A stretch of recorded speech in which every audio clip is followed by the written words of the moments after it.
Welcome to the Deep Dive.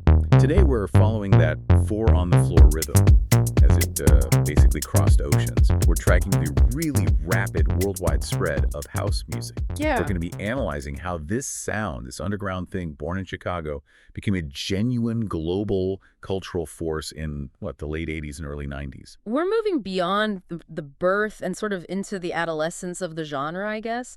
Our mission here is to synthesize the timeline, and we're really looking at two critical years, 1987 to 1989. Right. That's where this music just traveled and mutated so dramatically. We need to find the specific details that really define that shift from a local club sound to this worldwide phenomenon. And the material, it shows this single foundational blueprint that just spawned entirely new movements. You've got the mechanical precision of techno on one hand. And the soulful sophistication of garage on the other. Exactly. And that adaptability is the core tension here. I mean, how does a genre maintain the identity of the beat, but then allow its philosophical heart, machine futurism versus disco soul, to change so much based on local culture? That's what's so fascinating. The four-on-the-floor foundation, that stayed constant, but the sound, it mutated based on whether the local scene wanted pure dance energy or intellectual futurism or these huge communal rave experiences. And the speed of it. The speed is remarkable. It really suggests the world was just primed for its arrival. I mean, what exactly prepared the dance floors of London, Detroit, and Berlin for this sound to land? Well, for places like the UK, you have to remember there was already this existing tradition of electronic music. Sure, new wave, synth pop. Exactly. So the synthesized sound was already palatable. But the crucial thing is that house provided this pure, raw form of dance music that just perfectly answered the need for these large-scale, communal, and, often highly energetic dance experiences that other genres just weren't delivering. So there was a vacuum. There was a vacuum, and that readiness just accelerated the entire global phase. Okay, so if house music was a cultural bomb, then the UK was the detonator. Let's jump straight into that, the most explosive chapter detailed in the material. The UK and the period we all know as the Second Summer of Love from 87 to 89. It really started simply. It started with British DJs traveling to the U.S., bringing back those crucial white label import records. The pioneers? The pioneers, yeah. People like Mike Pickering, Graham Park, Mike Penso-Cath. They were the early adopters, slipping these raw, uncompromising sounds into UK club nights. But the game really changed with Acid House in 1987. We all know that sound, the distinctive squelching sound of the Roland TB-303, pioneered by Future's acid tracks.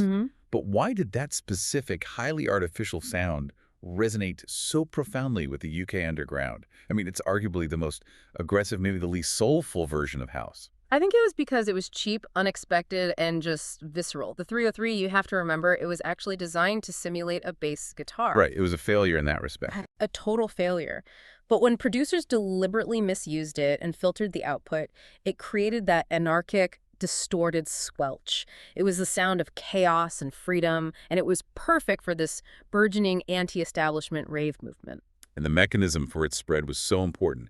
These British DJs, Paul Oakenfold, Danny Rampling, Nicky Holloway, they discovered that sound and the whole vibe that came with it in Ibiza, right? Yes, and they brought that transformative feeling straight back to London. And that was the spark. That was the spark. Almost immediately, the culture just shifted to warehouse parties, illegal raves in abandoned spaces and fields, thousands of people gathering to dance until sunrise. And the whole aesthetic was defined by the baggy clothes, the whistles, and of course the smiley face symbol. Yeah, that pervasive smiley face representing the scene's positivity and unity. And the music of that era, I mean, you hear tracks like Voodoo Ray by a guy called Gerald or Pacific State by 808 State. They just define that cultural moment. They really do. The material also highlights that the experience was often amplified by MDMA, which kind of fostered this collective euphoria, transforming the dance floor from just a night out into something more communal, almost spiritual. And it couldn't be ignored for long. By 1989, Acid House had completely crossed over. You had chart hits like Mars Pump Up the Volume and Beat Dis by Bomb of the Bass. So pop acts were fully incorporating the sound. An uncompromising Chicago club sound was now driving the global charts. Yeah. Incredible. Yeah. So while the UK was embracing this communal chaos, Across the ocean, the genre's American siblings were defining its philosophical extremes.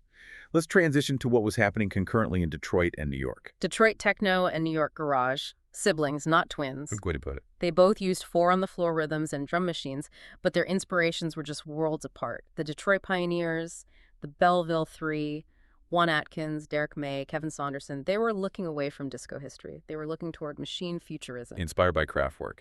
Kraftwerk, yeah, and the industrial environment of their city.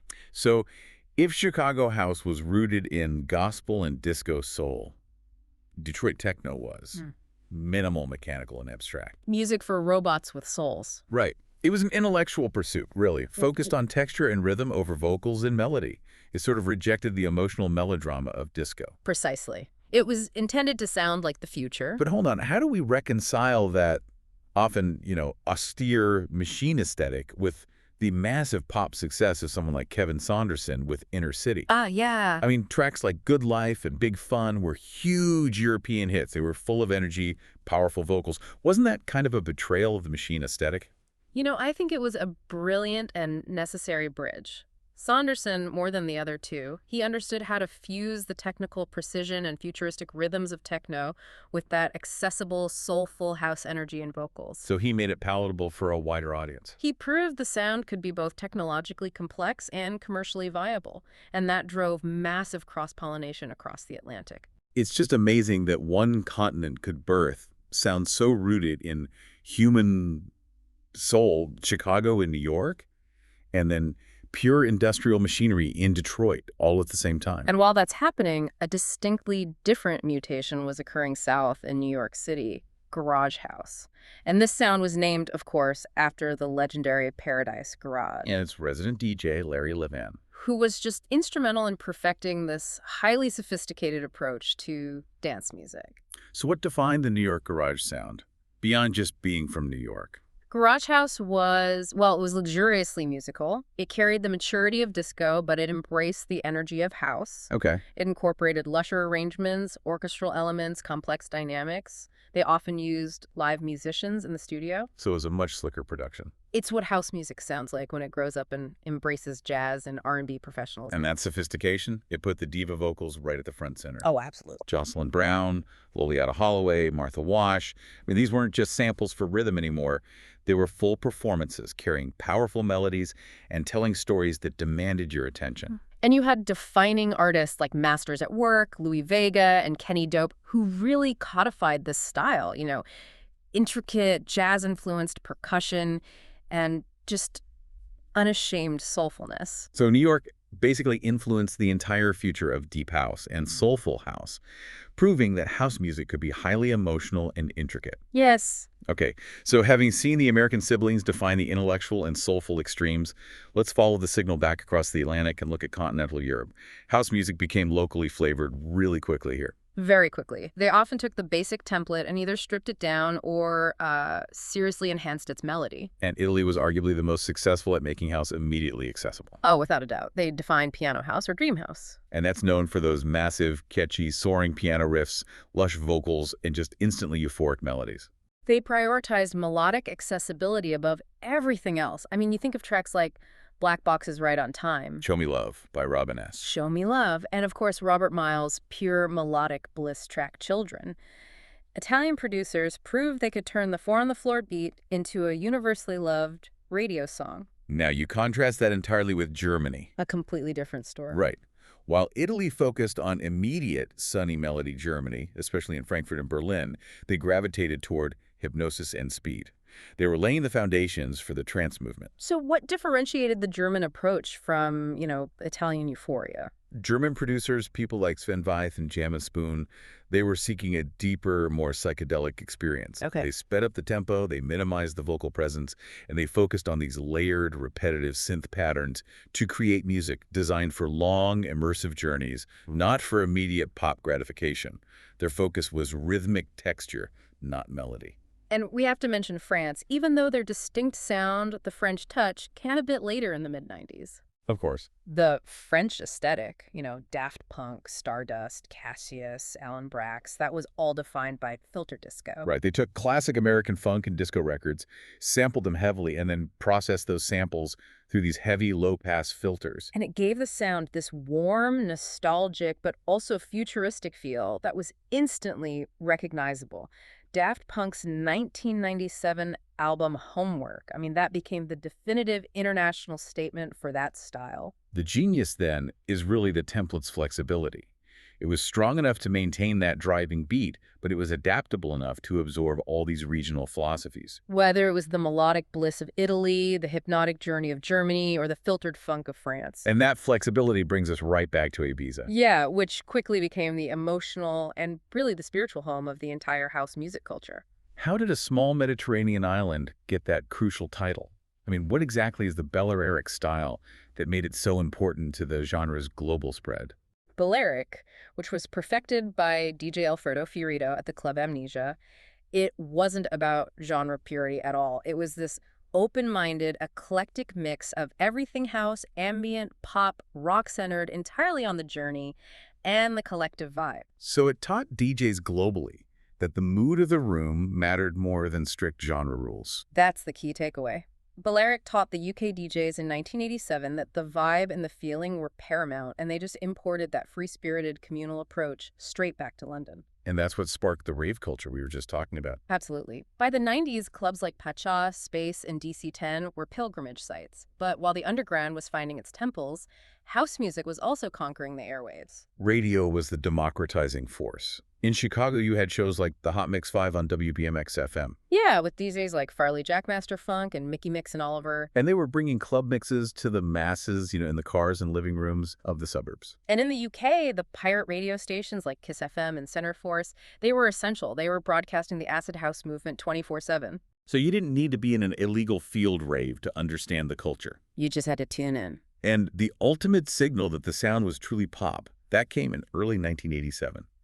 Steve Silk Hurley's Jack Your Body hit #1 on the UK singles chart. Yeah! That was the moment house music officially stopped being just an underground phenomenon. And this leads to that classic dynamic tension.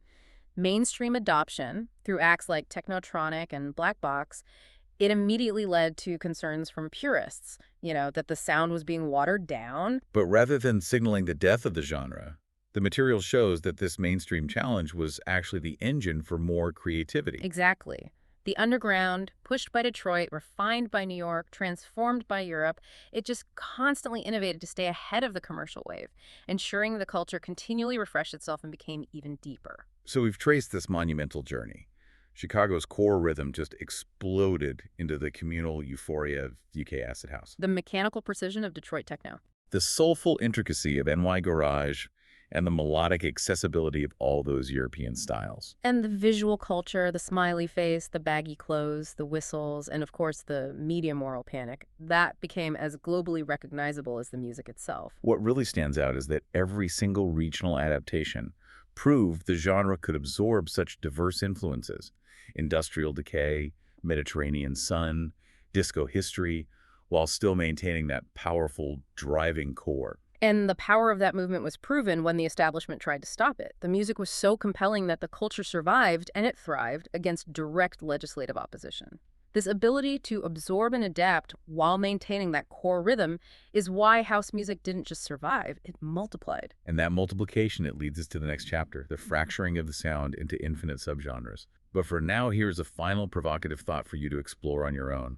Given the political crackdown detailed in this material, specifically the UK's Entertainments Act of 1990 targeting illegal raves, we have to ask, how much did cultural rebellion, opposition from the state, and the sheer illegality of the events fuel the creativity and lasting cultural power of acid house compared to its purely musical elements? That's the legacy we leave you to mull over until our next deep dive.